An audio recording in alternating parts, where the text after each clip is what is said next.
Back from the weekend as the Arizona Coyotes take a couple losses on Friday and Saturday. And, we're going to talk about those, and then we're mainly the Saturday's game, and as well as take a look at injuries and what's coming up for the Arizona Coyotes. What do they have coming up this week? Anything to look forward to? All of that discussed on today's episode of Locked On Coyotes.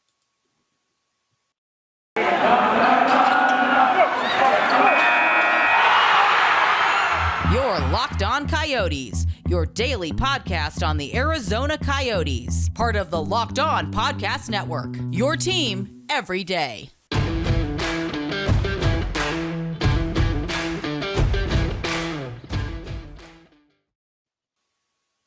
Welcome to the show, everybody. I'm Robyn Leano. That is Carl Pavlik. On this Monday, it is January 31st. It is the end of January, and I have a load of just burnout from January. I feel like I'm just so tired that I'm just like, all right, let's go to February now.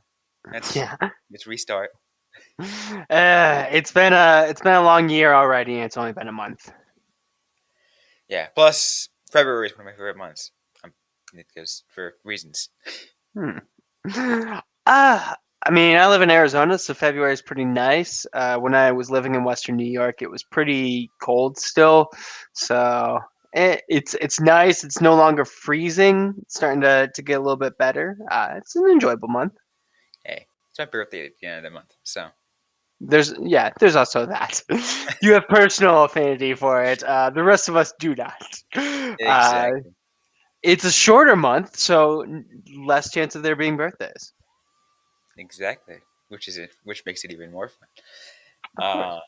Anyways, though, so the Arizona Coyotes took a couple losses over the weekend, and then we're going to talk about mainly one. We're going to talk about their loss to the Buffalo Sabres, Carl, because that was a 3-1 loss, and that was one that I thought the Coyotes could have taken, especially because the day before, on Friday, it said, oh, their goaltender is going into COVID protocol, and every other they had like a list of like 7 goaltenders out, and like who are they going to be in net?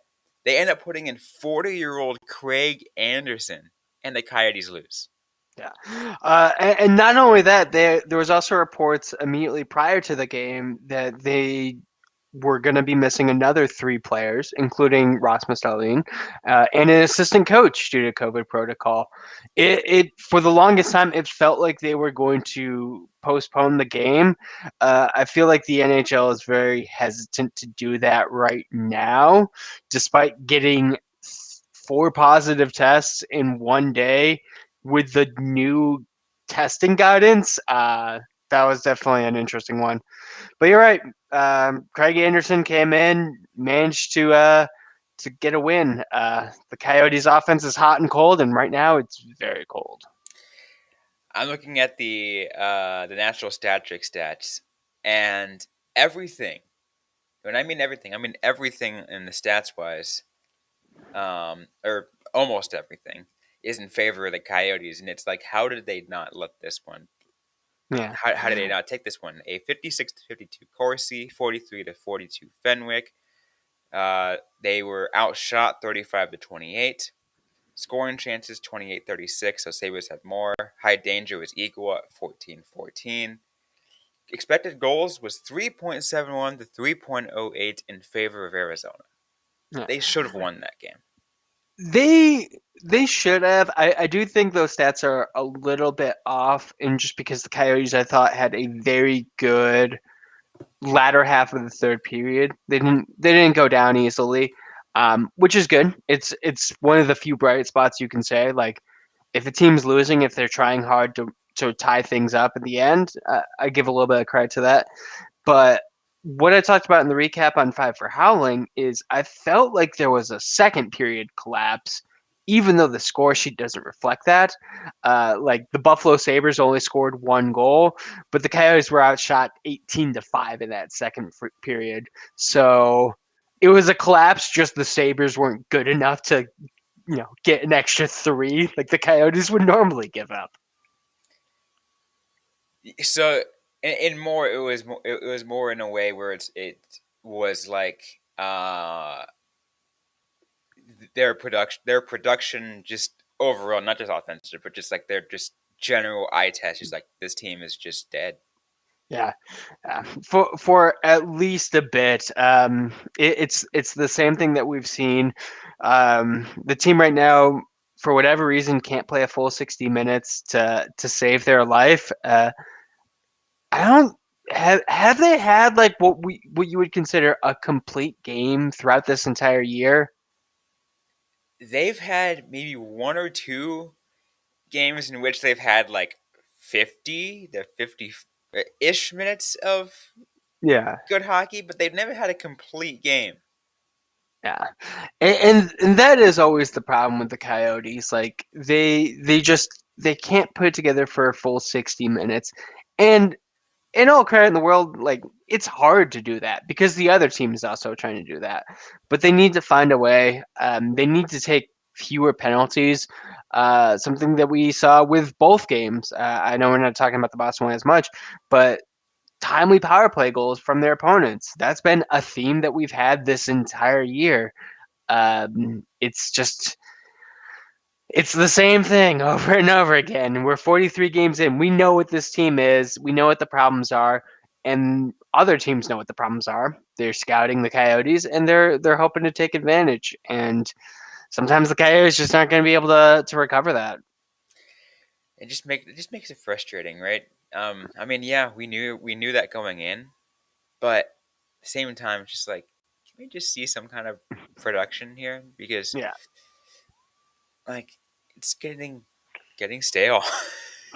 It is, and especially like the low scoring affairs, the like uh, what was the Jersey scores like 6-4? Uh, Six, no, oh, 4-1. 4-1. Uh, Yeah, yeah, the 4-1 Jersey, the 5-2 Montreal win, um, the 6-4 winning over the Blackhawks. Those are fun. Like when the Coyotes' offense is going, even when things are going poorly, it's still pretty fun.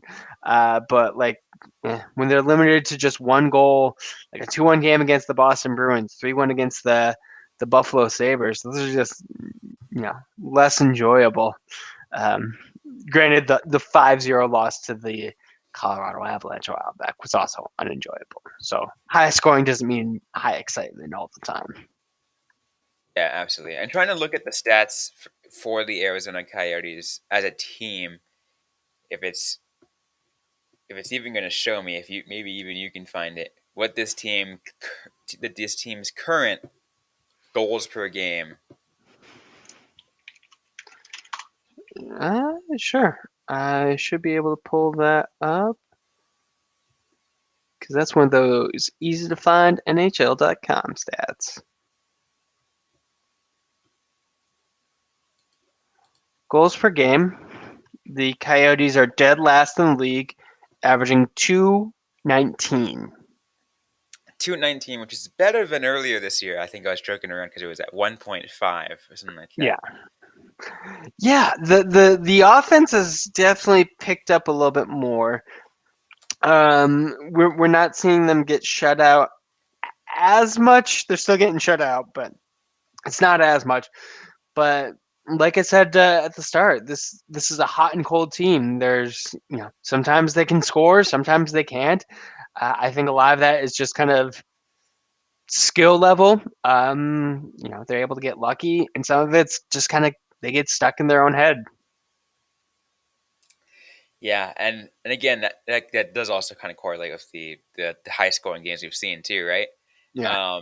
The all those trying to see just bring up all the recent games, because that really does show you because you see, um, yeah,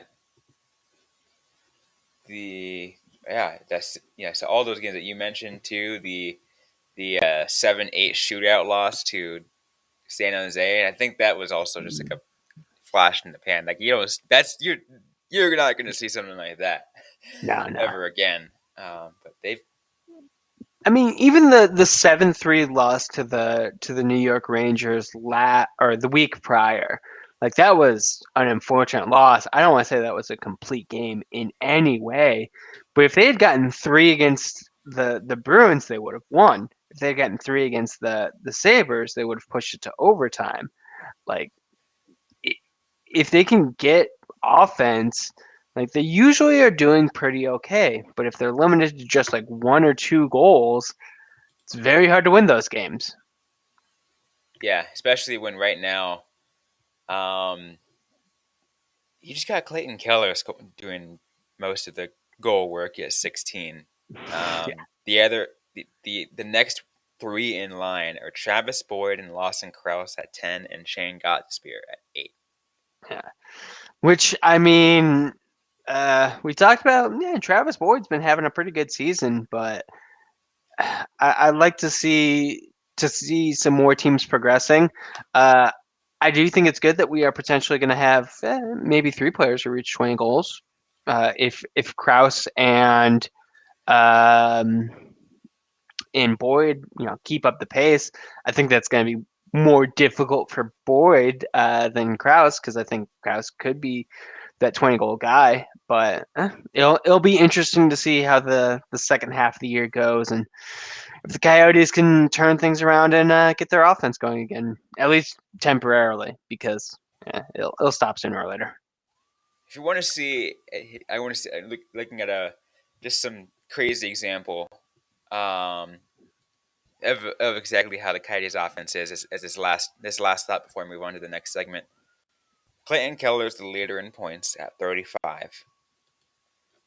For next, and that's for the Coyotes. The highest points right now, or let's put the top four. The top or five actually. The top 5 points leaders right now in the NHL are at 62, 61, 59, 58, and 58. Yeah, so there's quite a gap between what the best Coyotes player is able to do versus the rest of the league. Uh I will say that I mean part of that is probably the number of assists Keller has. If there was someone else to score goals, and we can maybe see him a little bit higher. Doubt he'd be top five, but maybe 10 points difference compared to I mean, Leon 20. Draisaitl has double the amount of goals Yeah. as Keller does. Yeah. But Draisaitl is also a player who you expect to score more Oh goals than yeah, Clayton. Yeah. fair, yeah. But it's just crazy how Draisaitl is number one in the NHL, that doesn't surprise me. And you compare that to number one for the Coyotes, which is stark Yeah. difference. It just tells you there's a I'm getting, and that's the point I'm getting here. There's a reason why the Arizona Coyotes are only scoring 2.1 goals a game. Yeah. Yeah. There very much is a reason. It is I am writing the previews now, and it's crazy to just see how many teams have a 20 goal scorer like midway through the year already, and you're just like, what? That was like that's a benchmark that the Coyotes have not had for seasons, and there's someone like midway through the year is already at that. That's just, and you see it a lot. So definitely shows why the Coyotes need to restock. Absolutely. Anyways, we still got more to get to on this episode of Locked On Coyotes. We're going to talk some injury updates, what's going on with those who are out for a little bit, when are they, maybe what are some timetables, all that coming up, as well as take a look at the week ahead of the Arizona Coyotes. What games are coming up, anything that we should pay attention to as they get ready for, I believe, the All-Star break coming up in just a little bit. So we'll have all that discussion later on. But first, I believe, Carl, you have something to share from our friends at Built Bar? I do, yeah. And it's a new year, and that means New Year's resolutions. And Built Bar wants to help you out with yours if it's included in getting fit or eating healthier. Make sure to include Built Bar in your plan. It's the protein bar that tastes like a candy bar, maybe even better than a candy bar. Built Bar makes it really easy to stick to your resolutions. We're a month away from the new year. That's when resolutions really start to drop off. If you want to go to the gym, It's actually a pretty good time to go because all those people who kind of went for the first couple weeks are gone now. But you don't want to be like those people. You want to stick to it. You want to go with Built Bar.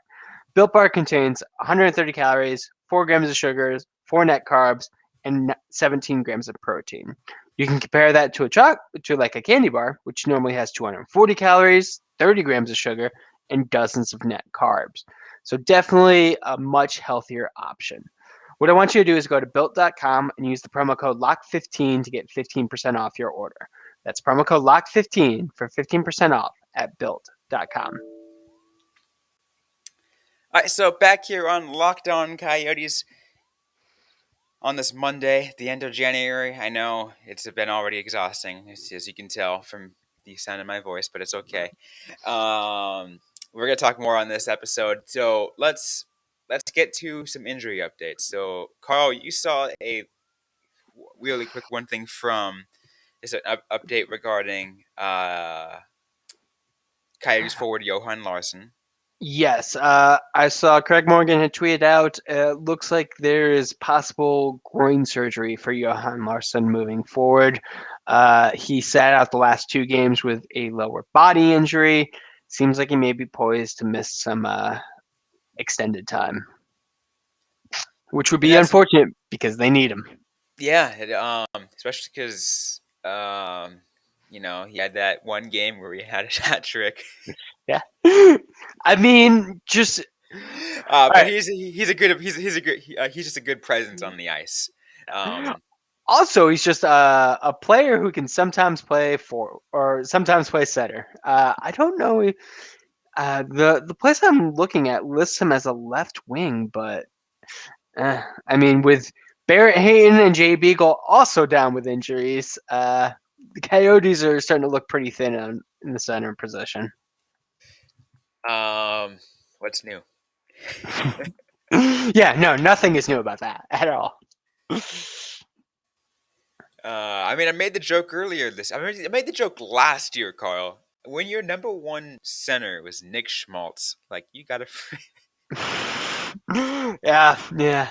And it was funny because for a while they were like, "Oh yeah, Coyotes are pretty okay at center," and it's just like, no, they're not.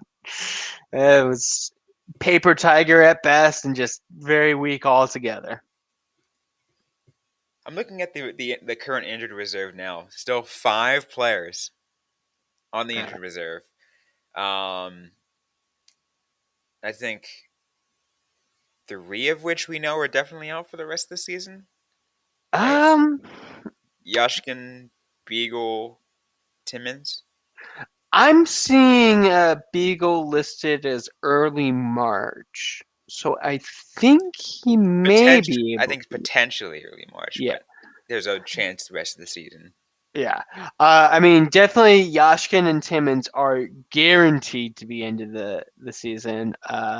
Knee injuries for the both of them, I believe. Timmins definitely.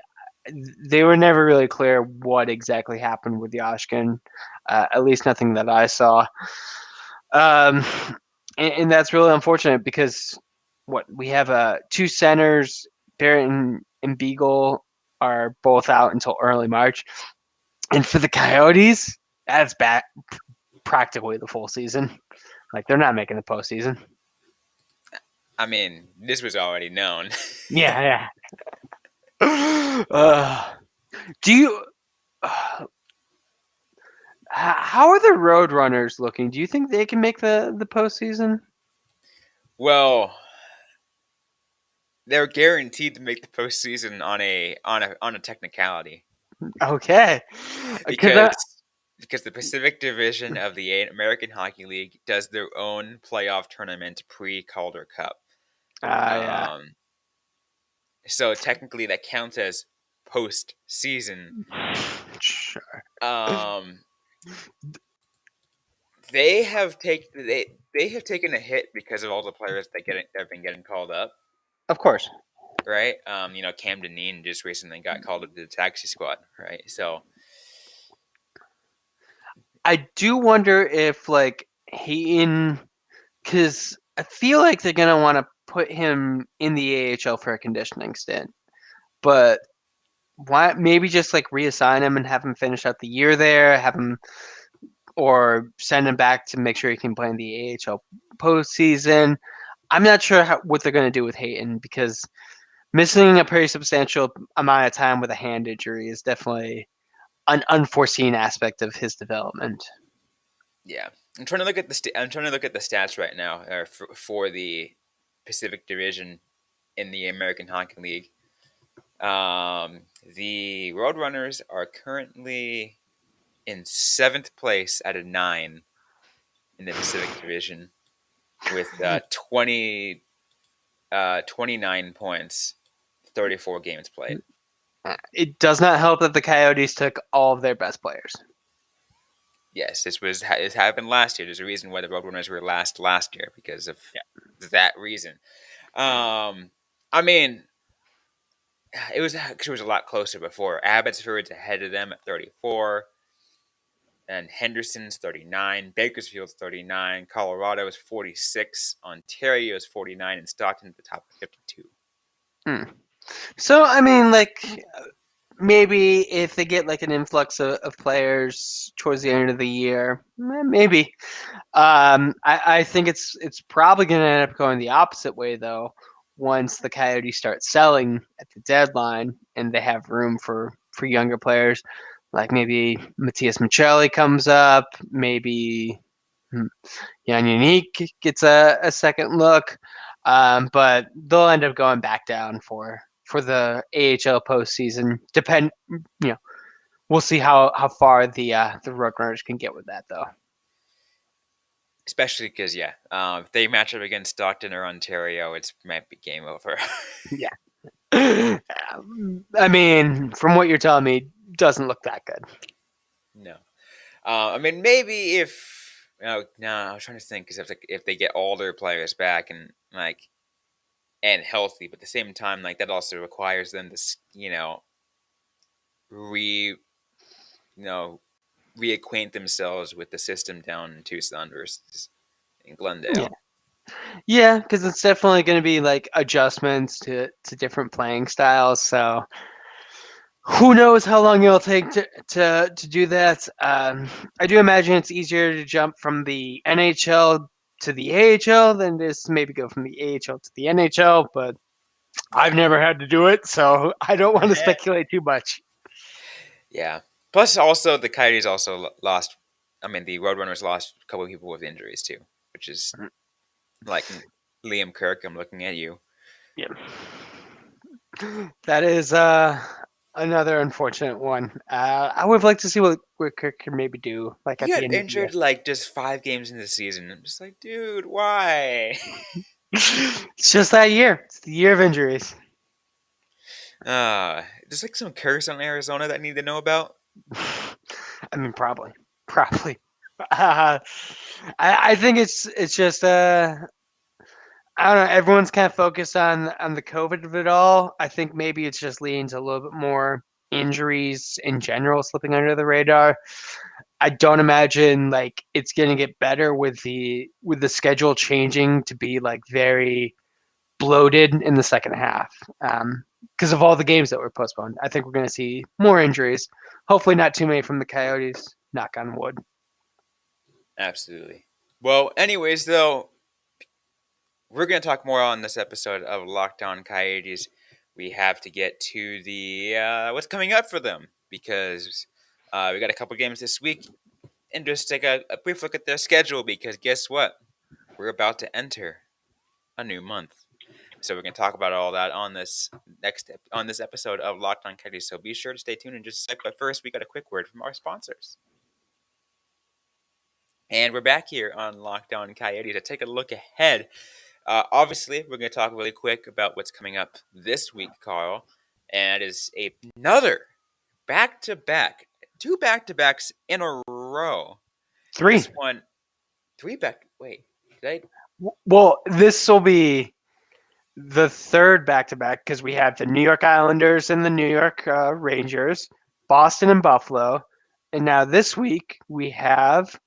Oh, well, I meant like back to back, like in terms of series. Like the Penguins broke up that other one. But yeah, I mean, but technically, you are right. It is, in terms of weeks, Yeah. it's the third freaking week in a row that they have. Like, why do the schedule makers hate the Arizona Coyotes? I don't know. And spoilers for next week's episode. They have another back to back. 4 weeks of back to backs. I think that one was not originally scheduled that way. This is one of the COVID reschedulings, I think. Yeah.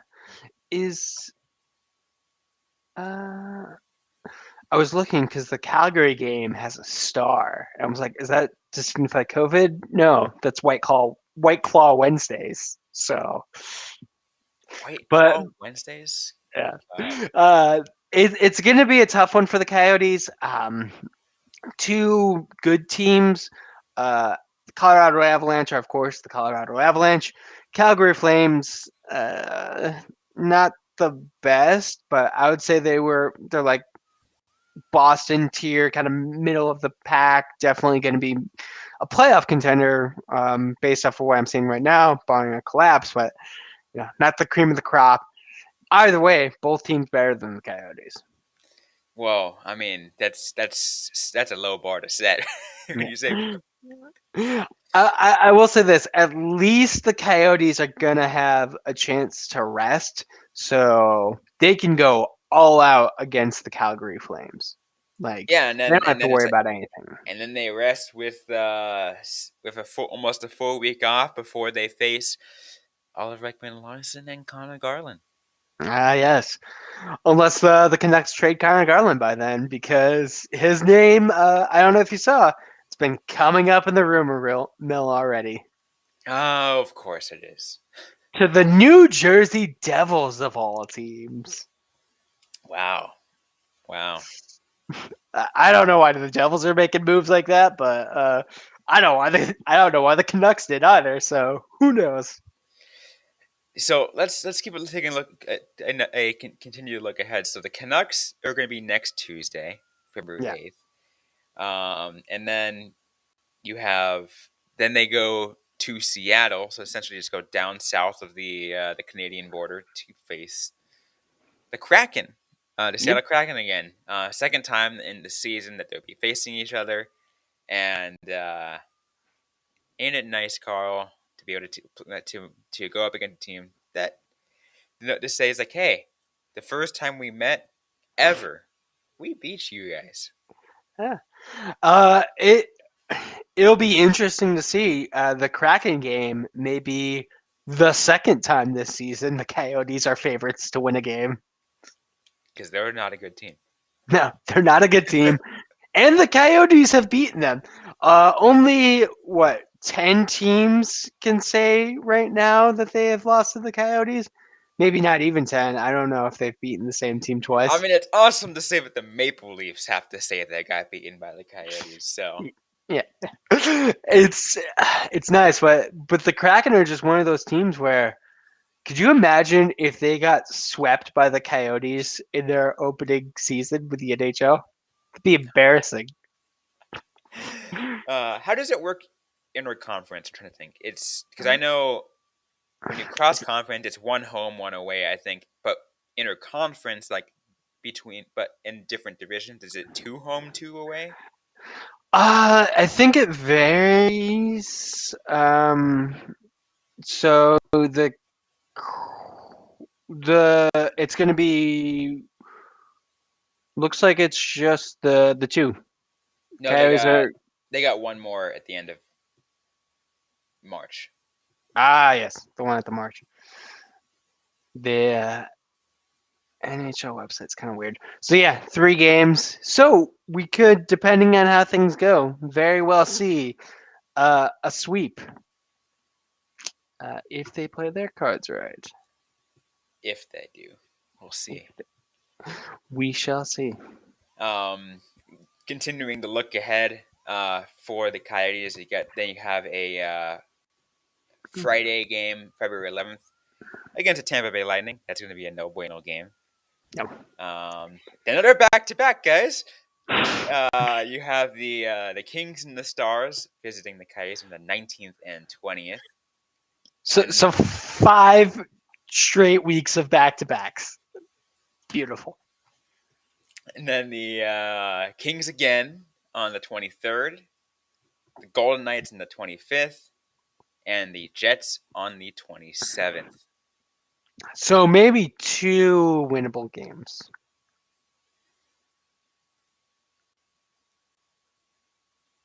Maybe 2, yeah. Yeah. I don't know how you feel about the Vancouver Canucks, but They're, hmm.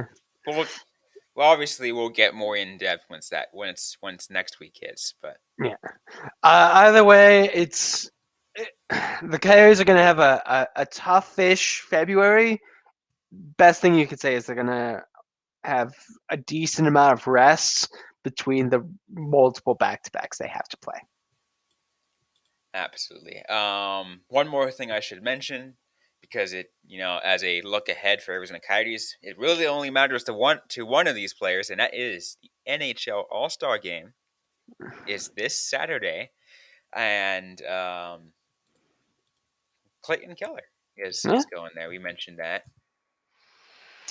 And it's nice to see that Keller has been playing well, like in the lead up to an All Star game, because you always hear stuff about like should every team be represented at the All Star game? I think they should, but like in the lead up, he's on a 4-game point streak. The Coyotes haven't won in their past 5 games, but Keller has been getting points in 4 of those last 5. So he's at least doing something right. Had close to 25 minutes against the Boston Bruins. That's very impressive. For a Kind of shows, forward, yeah, yeah, that's shows the step that he has taken as a player. So I do think Keller is a deserved All Star, even if you do not count for the annoyance at having one player for each team. what I love, and some people might not like this, but there's there's a reason behind me saying this. Uh, the NHL All Star Game is the day before the Pro Bowl, which has also been used in touted as one of the worst quote All Star games in professional sports. No one likes the way the NFL does it. Yeah, The NHL likes to put on a show, and it's like, okay, we have two All Star weekends the same weekend. Who's gonna do it better? I think the NHL easily does a much better job than the NFL does. I I like the skills competition. I think that tends to be pretty fun. You get to a bunch of highlights. The All Star game itself, I find pretty unnecessary, but I just think that about all Star games. I think they're just kind of like, I could take Well, it or leave it. All Star weekends is also I'll put it. Yeah, Because that's a better way of putting it. Um, and yeah, it's nice to have it that way. To have it like that to see the stark comparisons. yeah, Interesting. Although I will give, if there's one thing I'll say, in terms of All Star weekends, if I want to give any credit to a sport, I think baseball does it right with their home run derby. I love it. sure. That one's also like a pretty easy, uh, hard one to mess up. I would say making like a coherent hockey all-star thing like Plus, because there's it usually coincides with Fourth of July weekend. Like nothing more American than home run derby. I will take your word for it. I love it. I love it. But I'm excited for the for All Star Weekend because we haven't had an All Star Weekend in since in 2 years. Yeah, it's been a while. It's been a very long while. Where was it was in St. Louis in 2020. 2019 it was in my hometown of San Jose. I went there actually. It was fun. Um, not the game itself, but just to the little fanfare they had around it.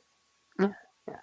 Like I said, there's good parts of it, but in general, the game itself is kind of meh. Absolutely. Oh shit, I forgot it's in Vegas too. Yes, and they're doing. We could talk about this as We'll the we'll week get approaches. more Yeah, because we'll have time later. But we can that's have an all-star episode, so yeah. we'll go into deeper Especially in depth especially then. because we're running out of time on Yes. this episode. But because of that we are out of time on this episode of Locked On Coyotes. So that's going to end this one. So if you love what you heard, don't forget to leave a review, like, comment, subscribe if you get to already. We're available everywhere you get your podcast, including on YouTube. Don't forget to interact with us on social media. We're on Facebook, facebook.com/LockedOnCoyotes, on Instagram at Locked On Coyotes, on Twitter at LO_Coyotes. I am personally at Robyn_Leano. Carl Pavlik is at Carl Pavlik FFH. Interact with us, ask a question, mention us, DM us, what you want. We will answer your questions either directly or in a future episode of the Locked On Coyotes podcast. Thanks again, everyone, for listening to today's episode. Hope you guys are staying safe out there. Hope you guys are staying healthy. And don't forget to howl on.